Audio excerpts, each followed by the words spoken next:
Attention all customers. The platform train to Crestwood, Melrose, first stop will be departing on track 38 on the upper level. Attention Harlem Line customers, the 531 train to Southeast Crestwood, first stop. So you got 5 minutes of, 2 minutes of fame. Not enough of that, a long time ago. Who is it for? For me. Oh, yeah? Yeah. So I just don't understand, to be honest with you, what's going on. Why you blaming United States for what's happening in Ukraine? I mean, what did we do? What did NATO do? Is it Russia? I mean, Putin, who is a dictator? Am I wrong? Yeah. I am. Okay. No, not about Putin being a dictator. Okay.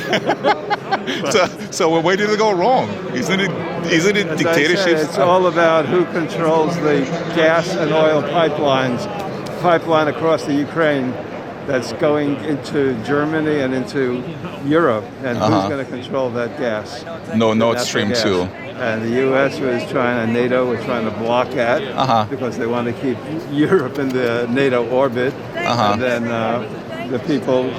And then Russia has the contract with Germany and others. So you think it's all about gas, basically, or energy supplies? The pipelines. It's about who controls the pipelines. So, but what's our fault? I mean, that we don't allow him. You mean that we do not allow him that was to the whole send? thing. The U.S. like a few years ago installed the whole government in the Ukraine. With actual Nazis being part of it back then. But I don't understand. World War II Nazis. The president of Ukraine is a Jew. Right, now it's changed a little bit. But So when the U.S. first installed it. Okay. Yeah. But how can, Ukrainians elect, if they were Nazis, how can they elect a Jewish? No. Okay. I see. Okay, some of them. I'd say that people who the U.S. put into the government Nazis. But then these Nazis what happened to them? How did they allow a Jew to become the president of Ukraine? Well, they're not in charge anymore. So now it's more democratic a little bit. More democratic. Ukraine. See, but the government is still Nazi. These games. No, it's not Nazi. Okay. It's playing the games. I see.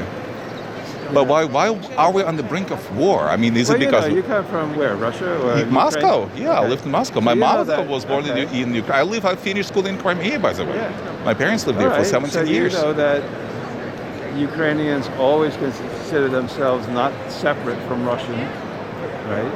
I talk to my Ukrainian friends from where I live down in Brooklyn, and they say, this is all new to them. They never thought of themselves as a separate, they were part of the same USSR. And, and now all of a sudden there's divisions being made. Well, this gentleman has plenty of money. This gentleman has plenty of money. There's Biden. He gives away lots of money. Democrats love giving away money. Yeah, well, I'm not a Democrat. You're not a Democrat? Of course not. Oh, Republican? No. Independent? The Green. The Green. The Green Party. Okay. Isn't the Green Party kind of together with Democrats? No. They're becoming horrible now. Horrible? Who? Democrats becoming horrible? The Green Party is becoming horrible. Green Party becoming horrible. Why is that? No, in the past, they ran for president against the Democrats. Oh, interesting. And the Republicans. Interesting. Ran independently. So. But what does the Green Party stand for? I mean, what's its platform? Ecology, anti-war, radical feminism. Radical feminism? Radical. Freedom for political prisoners in the U.S. We have political. For Julian Assange. Yes, you have Mumia Abu-Jamal, Leonard Peltier, a whole you call them political prisoners. That's what they're there for. A friend of mine couple of them were actual political prisoners in Russia, so I know pretty well what it means to be a political prisoner. So to me, it's kind of affront to real political prisoners calling Jamals of the world as political prisoners. I mean, with all due respect. Right. Why would you say that? Well, because being sent to Gulag, opposing dictatorship. Why did they target him to begin with? Jamal? Yeah. I don't know his story that well. Yeah, tell me. I do. Okay, He targeted him because he was the head of the Press Association in Philadelphia. And he was being targeted because he was writing in defense of story after story in defense of the MOVE organization. I'm sorry, which one? MOVE. MOVE. In 1980s. What is it? And that's where the mayor of Philadelphia dropped a bomb on the MOVE house, blew up all these children and people, the whole neighborhood caught on fire, and Mamiya was writing about that. Oh, and so they targeted him because see. Frank Rizzo was this fascist mayor. Fascist mayor of Philadelphia? At that time, yeah. Really? Was he a Democrat? I don't know what he was. Was he Look him usually up. It's Frank Rizzo. I will. His statue is, I think I I see. took down the statue recently. I see. Huh. Interesting. Okay. Yeah, I'll read up about it. But I'm sure there's a difference between political prisoners in the USSR, where there were no freedoms whatsoever, versus someone who was allowed in the to throw. USSR, they didn't bother making excuses for why they were in jail. In the U.S., they try to give it a different cover. So they don't say, oh, we're throwing in because we don't agree with what he says. But in reality, that's what happens. I see. Well, it's kind of hard for me, honestly, to equate the Soviet judicial system with the American judicial system. I'm not equating them. It's quite a stretch. Okay, so no war in Ukraine. Right. Okay. Or anywhere. Or anywhere, yeah. I wish we could live by these principles, but here's the problem. I don't know of any democracies that went at war against each other. But every time when there is a war, it's a democracy against dictatorship, whatever that be. Yes, Soviet they always dictatorship, say Nazi. the enemy, so-called enemy, is the enemy is worse than Hitler. That's every single war that the U.S. gets involved in. No, USSR was worse than Hitler. I agree with you. Stalin was way worse than Hitler. Mao Zedong was way worse than Hitler. Really? You think that I'm bringing confident. 6 million Jews to the ovens and murdering them is worse than anything? Oh, yeah. I mean, the Hitler targeted a particular ethnic group, that's for sure. It was horrible. But if we go by the numbers, then both Stalin and Mao Zedong, they were targeting equally everybody. I'm not a defender of Stalin, but I think that's ridiculous what you just said. Well, You don't have to say that somebody was horrible by elevating, oh, Hitler's a good guy. No, I didn't say no. Well, you're saying that. No. You're saying, oh, Stalin was worse than Hitler. Hitler was better than Stalin. Well, I said Stalin and Mao Zedong were worse than Hitler. If you want me to rephrase it, it's one and the same thing. Yes, try rephrasing it. Okay, so Stalin and Mao Zedong were worse than Hitler. Of course, nobody's saying that Hitler was a good guy. Me, being Let's Jewish. see what other people say. Yeah. So who do you think was worse? This person he's filming for himself, I guess. From, Stalin, Mao, and Hitler. Hitler was not as bad as Stalin or Mao. So Hitler was a good guy, right? I didn't say that. Did I say that he was a good guy? I said that there were people that were worse, dictators that were worse than Hitler, which is not exactly the same thing, or saying that Hitler was a good guy. Of course not. But between these three, who do you think is worse? Mao Zedong, Stalin, Hitler, or are they all the same? Easily. Was that Hitler easily? Yeah. Why is that? Well, if you hadn't had Stalin, Hitler would have won World War II. For starters, you wouldn't have had the industrialization of Russia in the 1930s. 90% of World War II was fought on the Eastern Front. If Hitler had won on the Eastern Front, like the world we're living in, would be completely different. And much for the worse. But you don't think that Hitler and Stalin, and it's, historical fact, obviously, were allies before the Second World War, which actually was started for both. 2 years. Yeah, basically. It's enough. Yeah, but hold on. Why did they become allies? Because the Western countries were counting on Hitler to, when he was building up in the late 1930s, he had taken over the Sudetenland and I know, Anschluss, yeah. That's right, Yeah, so they saw him building up. They were counting on him going and invading the Soviet Union and basically doing the job that they couldn't get done themselves, which was taking out the Bolshevik government. So that's what they were counting on. I see. And the Soviet Union, Stalin was sending signals to England and France, like, let's make an alliance against Hitler and Germany. And they were like, no thanks. Because they thought Hitler was going to go east. And then, yes, he essentially double-crossed them and reached that alliance in August of 1939. And that then, so then Hitler, attacked Western Europe. But that was had as much to do with the Western European powers thinking that Hitler was going to do their dirty work for them. I see. So Hitler was worse than Stalin. Yes, and also the ideology. Like the ideology of the Nazis was literally all the rest of humanity that is not like white and Aryan is subhuman and should either be killed or enslaved. Like, thank goodness that that project expired in 1945 primarily because they were defeated by the Soviet Union. Okay, and so the American and Western industrial might has nothing to do with the victory. It played a contributing role, but like literally 90% of German forces were on the Eastern Front. Yes, the U.S. sent armaments to the Soviet Union, but primarily the reason the Soviet Union had the armaments to defeat Hitler is because they industrialized in the 1930s. And again, there was a lot of bad stuff that happened in that whole process. Like, 15 million murdered. Okay, innocents, but 37. The purges. Look what this country went through in the process of doing its economic development. Slavery, the industrialization of the 19th century. It was all brutal shit. Soviet Union did in 10 years what we did in like 150 with years. Slave labor. I mean, I know that. I came from that part of the world. Yeah. Okay, so. But the ultimate reality is, if that hadn't happened, Hitler would have won on the Eastern Front, and we'd live in a much worse world. The model, right, for the German racial laws. And they didn't even go as far as the U.S. from what I read in some of the. So you could also say, well, who's worse, Hitler, Stalin, Mao, or George Washington?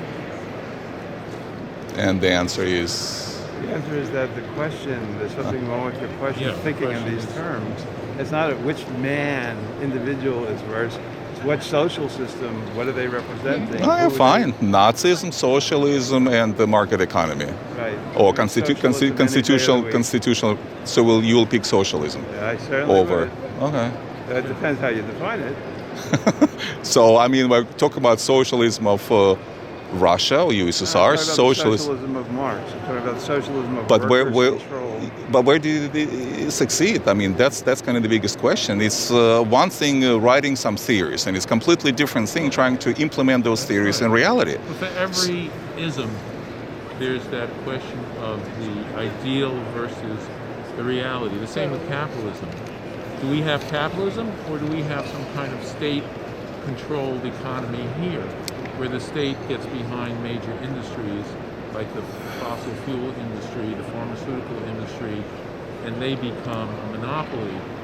And that's not capitalism. But we can look at it from a very simple perspective, called body count.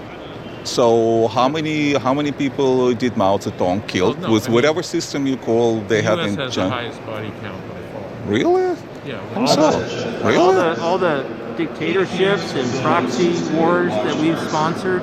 Really? Terrible. Okay. And the killings of the native in various countries, hundreds of thousands, or in some places millions of people died because either direct military intervention like Vietnam and Southeast Asia, like 3 million people. Then you have places like Indonesia where the U.S. sponsored a military coup in 1965, and then in the year after that, like somewhere between 500,000 and 1 million people were slaughtered.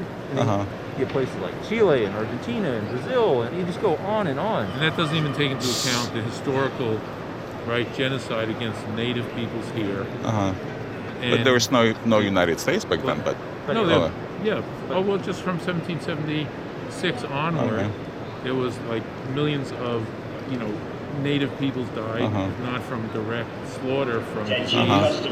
And then you add in the number of black Americans, black people, Africans killed from 1776 on. I see. But there's no reason not to count what happened before 1776, because it was the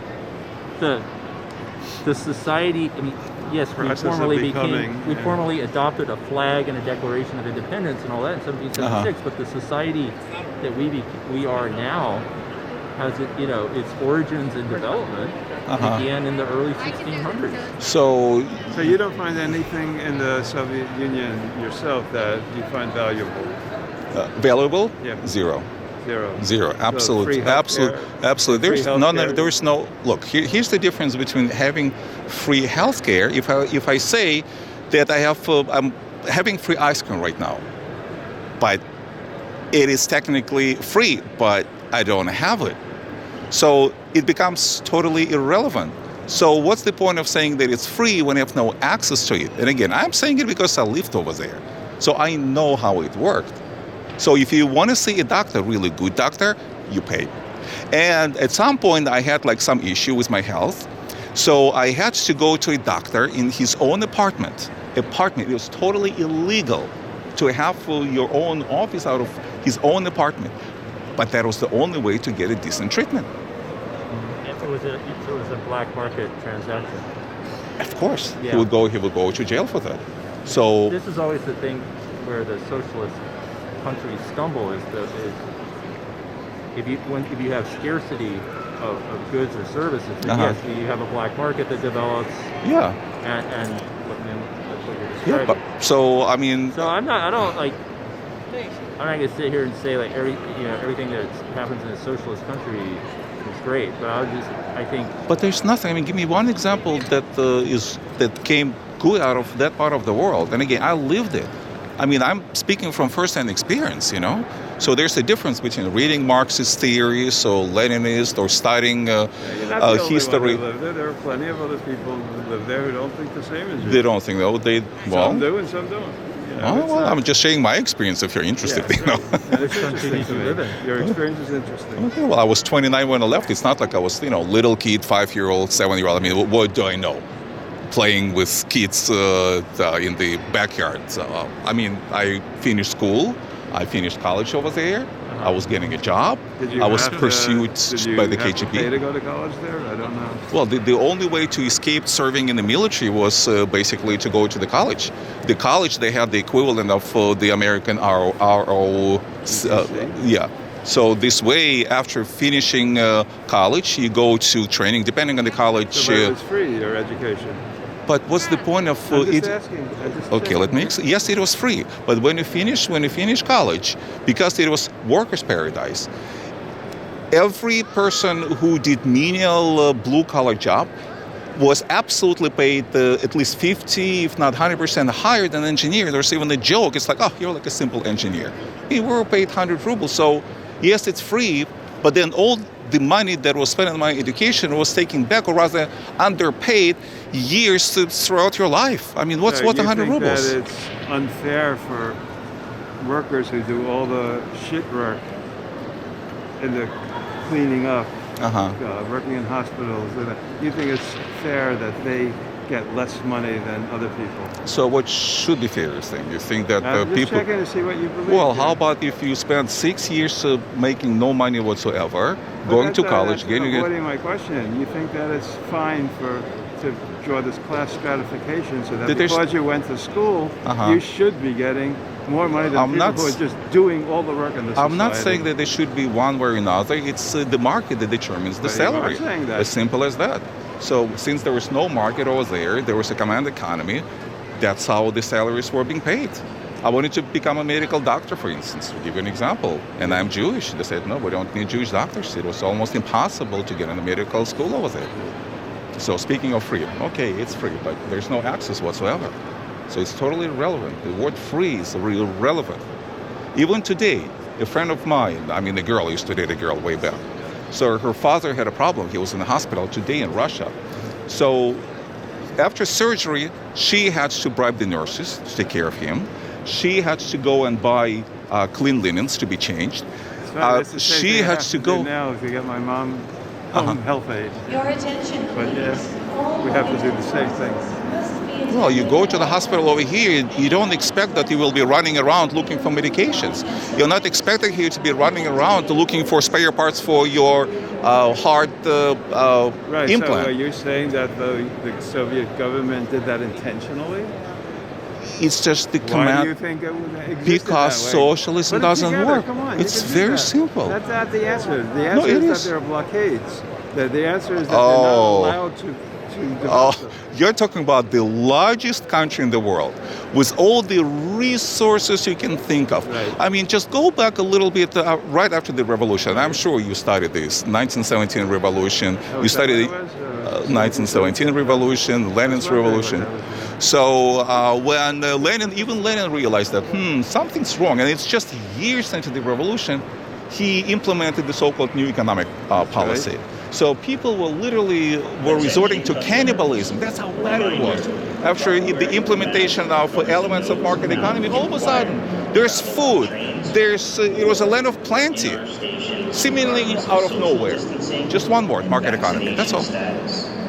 Something that works versus something, command economy, that does not work, never did and never will. Simple as that. Well, the market economy could work. What's that? It could work in certain circumstances until you see this tendency towards groups to monopolize those certain sectors of those economies. But market economy is not the same as monopoly. Yeah, I agree. Yeah, but it leads. Well, but then we have the government that breaks them up. Inevitably. But we have the government. AT&T was broken up. Now they're talking about breaking up Google and Facebook. Yeah, now it's all Verizon. It's the same thing. you can arrange, you can put forth an ideal scenario for any ideology. We can talk about capitalism. Yes, capitalism could presumably work in its ideal state with lots of small producers and consumers competing with full information as to the products. Socialism can work in an ideal situation without corruption, with the state setting forth, goals for production and sharing equally amongst people. Communism can work where the state, controls the economy, and where you have these wise men in a central, in a central committee making the decisions. Okay, maybe that's a little questionable, but I'm saying every ideology works beautifully in its ideal scenario. The question is, okay, now let's look at the real world. Okay, here's an example. I lived in the real world USSR with a supposedly communist, socialist, whatever system you would call it, Marxist system. It didn't work. Okay, so let's say I'm a simple man. I know nothing about economy. I'm just a consumer. I go to the store, there's nothing. Empty shelves. I have to spend half of my life chasing the most basic things. Yeah. Now, most of my life now, I spent more time in the United States now than I spent in the USSR. Okay, I'm not going I never saw a line. I never saw any issues. I'm not going to deny you that experience, but what I am going to say is that it is true that the Soviet Union was under, full-scale assault as soon as it became a nation in 1920. The U.S. invaded Russia. So again, it's America's fault. Seriously? No, I'm saying the Western Europeans. The country had disintegrated during World War I. When the Tsarist regime collapsed, the war was a disaster. I mean, that's a big part of why the Bolsheviks. You know what Americans did? And then as soon as you had the Civil War between the Red and the White Army, with all the U.S. and European countries supporting the White Army. So you have a societal collapse, the Civil War. That's a lot. That's you know what America did during this Civil War, or the time of the Civil War? They saved close to 10 million Russians over there. There were charities set up in the USSR. So it didn't prevent charitable organizations actually setting up shops in Russia and feeding literally millions and millions of Russians who had to resort to cannibalism. And that's how bad it was. Cannibalism, not like, we don't have a certain... Yeah, they're still doing this. Look, the U.S. does the same thing today. Humanitarian aid. Yeah, you help create the conditions for a country you're opposed to collapse. And then you're like, hey, we're here to provide some charity because we're the good guys. I see. So Lenin was an American puppet then? Because that's why the whole disaster started, was Lenin. I mean, following your logic. So Lenin was the U.S. puppet who made the revolution. Yeah, no. You said it all started under Lenin? Was that? I thought it started under the Tsar. I thought there were huge, giant marches against Oh no, the Tsar. under the Tsar, they were. The poor Tsar. Well, the poor Tsar. Defend Hitler and the Tsar at the same time. How could they defend Hitler by saying that Stalin and Mao Zedong were worse than Hitler? Who is worse, the Tsar or Hitler? All right, guys, I gotta go. All right. Take care. Okay. See ya. Nice talking to What's you. your name? Vladimir. Hi, Mitchell. Я изучал русский Владимир. в школе. Вы учили русский? Вот. Почему? That's Зачем? it. That's it? Pretty much, you know. I Why did you High study school. Russian in school? High school. It was. New York City. I understand, but the reason you studied Russian is because you. I was going to fight you guys. No, No, I would have. If there was a war, I would have the first to escape. no, I wanted to Defect to the United States. Are you kidding me? I wanted to understand, Uh-huh. who our so-called enemy was. I see. I'm sorry to say, but you failed. Well, I don't think I failed. Well, that's my opinion. I think our system failed me here. Well, I guess That's why we're here fighting, this latest round of U.S. aggression. Well, that's your against opinion. Russia. Against Russia. So If the Russians had, lined up a country in Mexico, for example, Uh-huh. and fed them arms and weapons, Uh-huh. I'm sure the U.S. would just sit here doing nothing, saying, "Oh, they have the right to self-determination." well, how about if Mexico decided to take over a chunk of, let's say, the U.S. territory, let's say the Well, New it should, Mexico? because we stole it from Mexico. Right. Well, let's use Canada as an example or whatever, because that's what happened in Ukraine. The Russians came to Crimea, and as I mentioned, that's the part of the former USSR where I and they finished had- school, and they took part of They should Crimea. have. They should have? Yes, they They should should have, have. because- So you condone Yes, uh, I supported that takeover. Support the election of there. The overwhelming majority of people there voted for I that see. to happen. I see. You All support right. democracy, So right? so Don't you so support a vote? so first to take over the land, and then you have a sham referendum, and Why is it just a like that, sham? bingo. Why is it a sham Well, because you cannot take the land over and send so-called green, polite people, as they used to call them.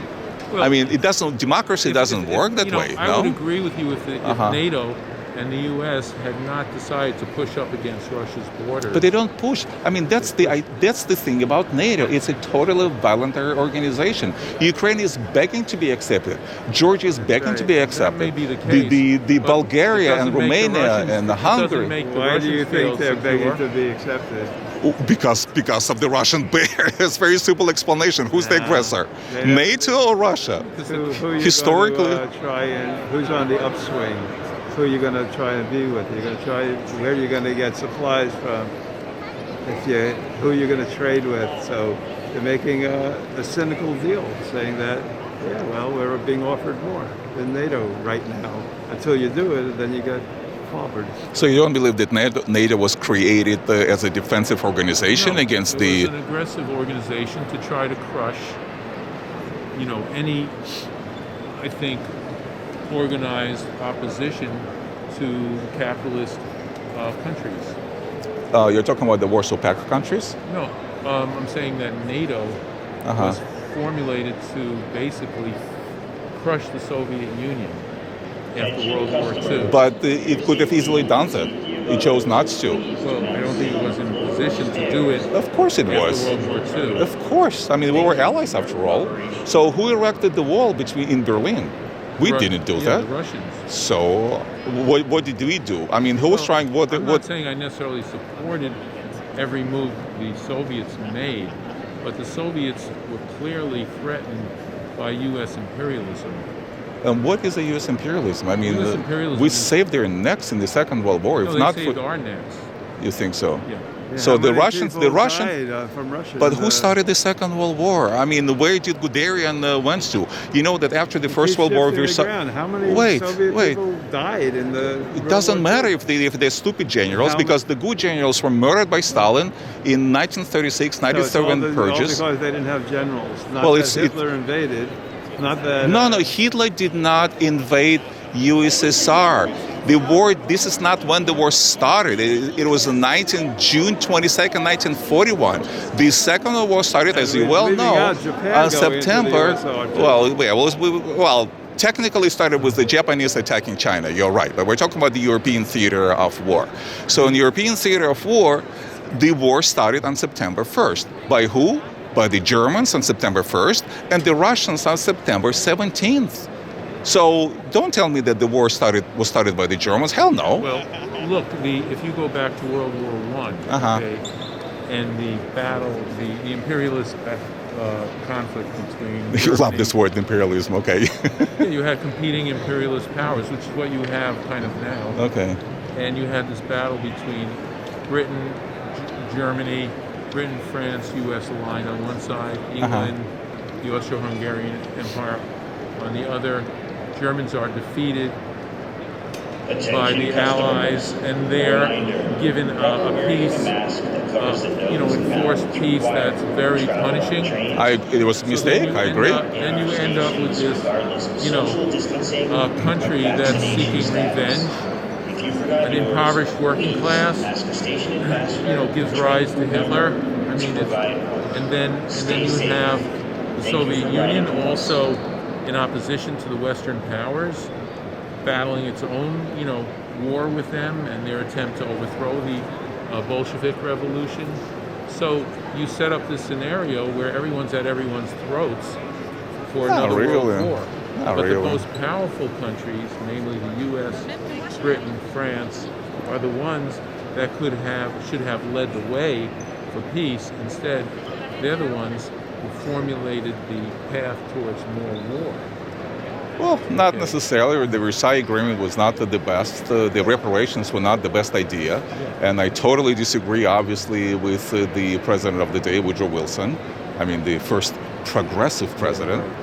So, racist scum, whatever you call him. I'm not on his side. However, there was a revival. The 20s were booming, and we were investing heavily into the German economy.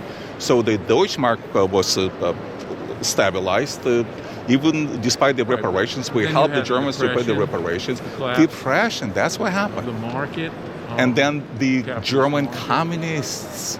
The German communists, they set up the coup with the help of the Russians. Trotsky, he dreamt of the world revolution. To him, Russian revolution was the start. He should have. It would have been a good idea. But no, I think the communists and the socialists never came together to stop Hitler. That was one of the, sad facts of history. Hitler didn't get elected. He was appointed chancellor by Haydn, what's his name? No, he died before he became chancellor. But he was appointed as whatever in some high position. He didn't get elected, and then he just moved to kill off the opposition. So there's a lot of history there. You can't just say, the U.S. saved the world, or So I don't understand. Then if America is so bad, why do people around the world flock to this country? They're willing to lose their lives crossing shark-infested waters between Cuba and Florida. I think capitalism is very productive. Okay, it's a very productive system. Yes, good. No question. We produce more stuff than that's awesome. China's catching up. Yeah, up to a point when you can't say no. So we're pushing the planet because of the environment, the crisis of overproduction. You think there's a crisis of overproduction? You sincerely believe in it? To the planet. It's a Marxist, totally, right straight from the Marxist book, okay, which we were fed we had to study all this stuff. I come out of the new left, not the old left, not the Communist Party, although I knew people in there, but the new left here was this rejected the Soviet Union as socialist to begin with. We saw it as state capitalist. Which it was not, obviously. It's just total misnomer. Whether it was or wasn't, the new left didn't share the orientation that you're putting forth of what was the Soviet Union. It wasn't, and we didn't see it as socialist at that time. And so it's a very, we actually agree with some of the things that you were saying. about freedom and about does Czechoslovakia have a right to exist? You know, on the Dubček in '68, without the tanks coming in, or Poland. But when I hear you talking now, I immediately want to argue with you because you want to. You don't want to argue. Huh? You want to argue? No, I don't really want to, but it's bringing back all these old arguments that we had in the 60s and 70s in this country within the left, within the new left. Okay, and new left. I don't see any difference, but yeah, go ahead. Right. A socialist is a socialist. But, you know, my point was that yes, sir. Capitalism is can be extraordinarily productive. It is. That it unleashes. But then, as we see in this country, it's very difficult to constrain that. So even though we're threatened with an environmental crisis, we're in the middle of a climate crisis now. You think so? Yes. Okay. You see what's going on with the weather? It's been going on for 6.6 billion years. No, sir. No. We are in a very, unique period of time. You think so? Yes. And sir. where do you start the count?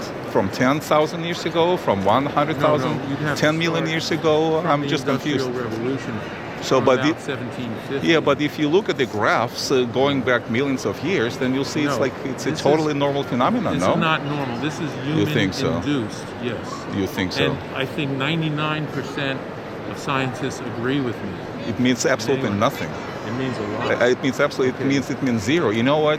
100% or 99.9% of scientists or clergymen believed that it's the sun that revolves around Earth, and then there was like one guy who stood up and said, "Well, it's about Copernicus and he was burned at stake." Galileo, Yeah, 500 exactly. years ago. I'm talking about but that's the same concept. The fact, it's exactly the same concept. There has to be one brilliant mind, like Einstein, for example, who said, "Well, Euclidean geometry is correct, but only under certain circumstances." No one before him questioned that. But I'm saying we are pouring more carbon and greenhouse emissions into the atmosphere. Okay, so. Let alone the methane. And methane. All right, so. That is a big so. So what we're No, it seeing means is nothing. climate, the temperature is increasing. No, it's not. Okay. Well, how about? Look, I have a very simple question. I mean, just logically speaking. You need to read up. No. Okay, listen. Just very simple logical thing. We are in New York City. Okay, we're in the place where only 10,000 years ago, only 10,000. We're not talking about Earth being 4.6 billion years. Only 10,000 years ago, we had an ice shield more than a mile high. What happened to it? That was a natural phenomenon. I'm saying what's So happening back now, then it was natural, 10,000. Yeah, that's right. But now, That's during right. the 100 years, it's unnatural. That's right. I Because see. human industrial activity is pouring carbon and greenhouse gases, methane, into the atmosphere. That's acting as a blanket on the Earth's atmosphere. But if you look at the core of, let's say, drilled in Antarctica that preserves the CO2 records for millennia, you can see that the CO2 levels were changing dramatically. They dramatically. They changed up dramatically, and down. Okay. but yes. over millions of years. Okay, now we're seeing change within decades. It means absolutely that means nothing. Everything. It means absolutely it means nothing. Everything. Okay, you need to look into but this. how about this? Okay, would you call CO2 a pollutant or no? Huh? Is CO2 a pollutant or no? Yes. It is a pollutant. Seriously? CO2 is a pollutant? It is a pollutant when it's more than what the green space, the trees, whatever, can absorb. But so we're beyond the absorption. Well, that's capacity. your opinion. But no, it's not my opinion. Look, but this common. is what's going on listen, the but common sense. Who produces more oxygen? Where is more oxygen produced? The oxygen is produced by green trees and the oceans. Exactly, the oceans. The oceans are heating up. Oh, seriously. Yes, seriously. Seriously. So, but that's a good thing. But it's a good thing that we get more green stuff that will take more CO2. No, you need to read up on I have to read. Okay. Yeah, you do. So, okay, you too.